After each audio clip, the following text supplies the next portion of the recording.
Sa panahon ngayon, kailangan talaga matuto ang bawat isa ng pag-DIY. Dahil sa bawat galaw, plano, improvement ay kailangan ng pera. Mas mabuti na pag di naman mahirap or konti lang ang gagawin, ikaw na lang ang gumawa. Nakatipid ka na, nakamura ka pa. Dahil wala ka nang babayaran na sahod, sarili mo lang, okay na. Una mong gagawin, paunti-unti bumili ka ng mga gamit na pang DIY.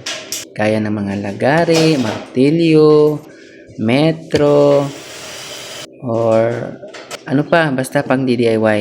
Yung panggamit sa bahay ba.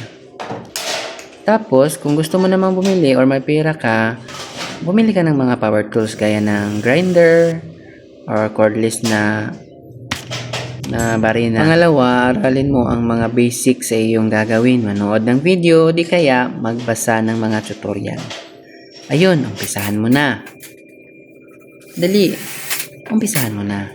Obsti ka muna bago mo pala simulan ang iyong pag-DIY. I-follow mo naman yung page ko para ganahan naman akong gumawa ng mga video. Paki-like na rin. At kung nagustuhan mo, mag-comment ka rin dyan sa baba. Mag-suggest ng mga gagawin nating video sa susunod.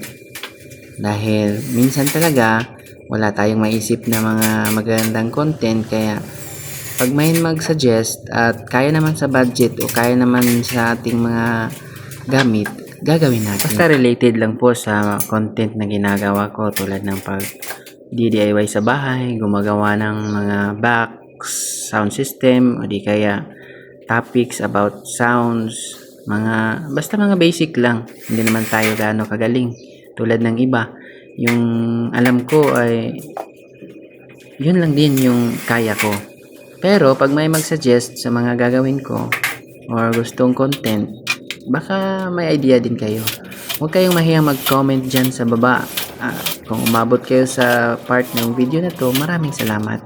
Pero kung wala ka namang oras sa pag-DIY, kailangan mo talaga ay pera. Kasi pagawa mo na lang sa iba para kikita naman yung iba na gumagawa ng mga gawain pang construction or sa sound system.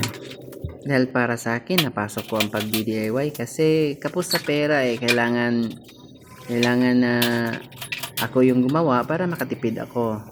Pangalawa, dahil nag-DIY ako, gustong gusto ko kasi yung ginagawa ko Parang satisfy ako pag ako yung gumawa kahit hindi naman siya gaano kaganda kumpara sa mga gawa ng iba, pero yun bang panatag ka na ikaw yung gumawa, mas proud ka kasi ikaw yung gumawa ng mga nakikita mo or yung gamit mo sa bahay. Mas nakakaaliw tingnan na